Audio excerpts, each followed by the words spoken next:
बिस्मिल्लाहिर्रहमानिर्रहीम। अस्सलामुअलैकुम। प्यारे बच्चों, आज हम जमात अव्वल की इस्लामियात पढ़ेंगे। उन्वान नंबर है 21। हज़रत मोहम्मद सल्लल्लाहु अलैहि वसल्लम पर ईमान, कलमा तैयबा और सुबह सवेरे उठना। सफ़ा नंबर है 15, 28, 30। बेटा जी, जैसे कि आपको पता है कि ये हम एक एक सबक करके इनकी दोहराई कर चुके हैं, लेकिन आज ये सारे सबक इनके हम सिर्फ मश्की सवालात करेंगे, अपने पेपर की तैयारी करेंगे और इंशाल्लाह इस लेसन में हमारा सिलेबस मुकम्मल हो जाएगा। पूरे सिलेबस की तैयारी दोहराई हम कर लेंगे। ओके, तो सबसे पहले हम चलते हैं हज़रत मोहम्मद सल्लल्लाहु अलैहि वसल्लम पर ईमान। इस सबक की दोहराई करेंगे। सवाल नंबर 1 है, अल्लाह ताला ने दुनिया में नबी और रसूल क्यों भेजे? तो इसका जवाब देखिए, लोगों को अच्छी अच्छी बातें बताने और सीधी राह दिखाने के लिए भेजे। क्यों भेजे? लोगों को अच्छी अच्छी बातें बताने और सीधी राह दिखाने के लिए भेजे। सवाल नंबर 2 है, क्या आप सल्लल्लाहु अलैहि वसल्लम के बाद कोई नबी आएगा? नहीं, कोई नबी नहीं आएगा। आपको पता है ना कि हमारे प्यारे नबी हज़रत मोहम्मद सल्लल्लाहु अलैहि वसल्लम अल्लाह ताला के आखिरी नबी हैं। उनके बाद कोई नबी या रसूल नहीं आएगा। सवाल नंबर 3 है, हुज़ूर सल्लल्लाहु अलैहि वसल्लम ने माँ बाप और उस्ताद के बारे में क्या फ़रमाया? तो हमारे प्यारे नबी ने फरमाया था कि माँ बाप का कहना मानो और उस्ताद का अदब करो। क्या फरमाया? माँ बाप का कहना मानो और उस्ताद का अदब करो। सवाल नंबर 5 है, आप सल्लल्लाहु अलैहि वसल्लम बच्चों के साथ कैसा सलूक करते थे? तो इसका जवाब देखिए, आप सल्लल्लाहु अलैहि वसल्लम बच्चों के साथ बहुत प्यार और मोहब्बत से पेश आते थे।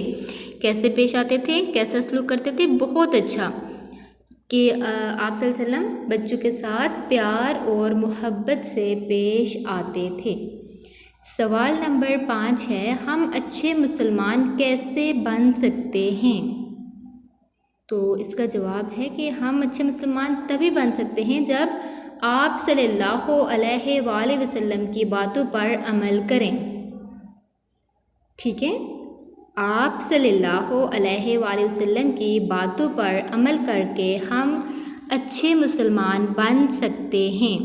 ये था हमारा पहला सबक। अब हम चलते हैं दूसरे सबक की तरफ, जो है कलमा तैयबा।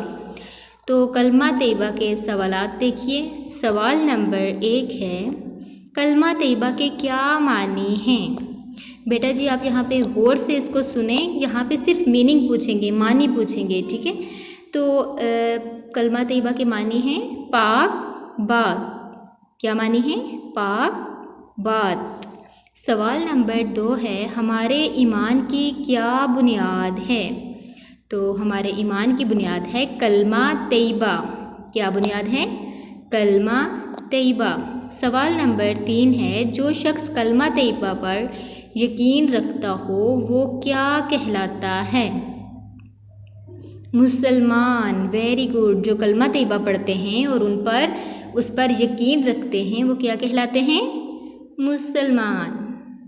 सवाल नंबर 4 है, कौन है जो हमेशा से है और हमेशा रहेगा? पता है आपको? अल्लाह ताला। Very good. कौन है जो हमेशा से है और हमेशा रहेगा? अल्लाह ताला। सवाल नंबर 5 है, कलमा तैयबा का तर्जुमा लिखें। बेटा जी, जैसे कि हमने सवाल नंबर 1 पढ़ा था कि कलमा तैयबा के क्या मायने हैं, वहाँ पे हमने मायने सिर्फ लिखे थे पाक बात। यहाँ पे हम पूरा तर्जुमा लिखेंगे। तो तर्जुमे का मतलब क्या है? जो अरबी है, जो पूरा कलमा है, उसका तर्जुमा लिखें। तो कलमा क्या है? ला इलाहा इल्लल्लाहु मुहम्मदुर रसूलुल्लाह।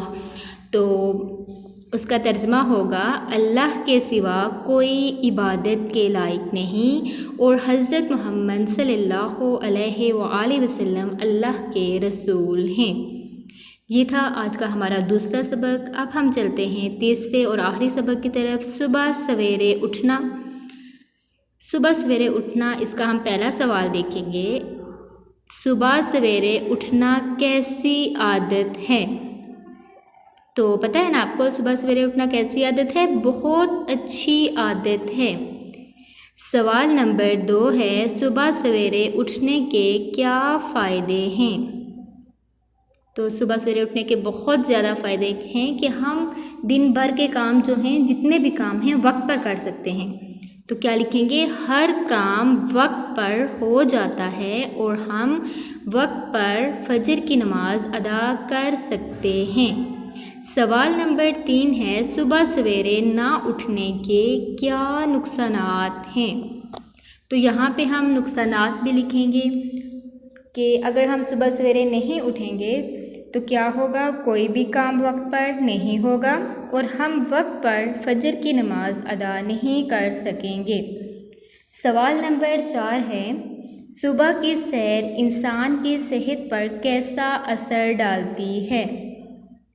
तो आपको पता है ये कि सुबह की सैर इंसान की सेहत पर बहुत अच्छा असर डालती है। इंसान सेहतमंद होता है, चुस्त होता है, ठीक है। सुबह की सैर करने से तंदुरुस्त व तवाना होता है, दिमाग फ्रेश हो जाता है। तो इसका क्या मतलब है कि सुबह की जो सैर है उससे हमें बहुत से फ़ायदे होते हैं। बहुत, सुबह की सैर बहुत अच्छा असर डालती है हमारी सेहत पर। ये थे हमारे 3 सबक। घर का काम जो है वो आपने इन सबको की पढ़ाई करनी है और सवालात के जवाबात अच्छे तरीके से याद करने हैं, अपने पेपर की तैयारी करनी है। अल्हम्दुलिल्लाह आज हमने ये तीनों सबक जो कि हमारे सिलेबस में थे, हमने अपने पूरे सिलेबस की दोहराई कर ली है और मुझे उम्मीद है जो काम मैं आपको दे रही हूँ आप इसको बहुत अच्छे तरीके से याद करेंगे और इंशाल्लाह आपका पेपर भी बहुत अच्छा होगा।